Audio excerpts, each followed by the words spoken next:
1947। ये all India radio Lahore है। आप हमारे अगले ऐलान का इंतजार कीजिए। 14 अगस्त 1947।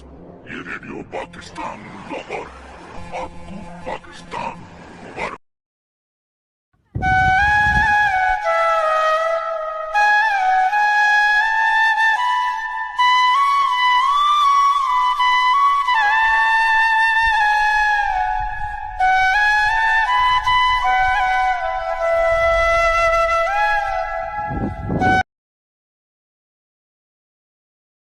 हम जिंदा कौम है, आइंदा कौम है, हम सबकी है पहचान, हम सबका पाकिस्तान।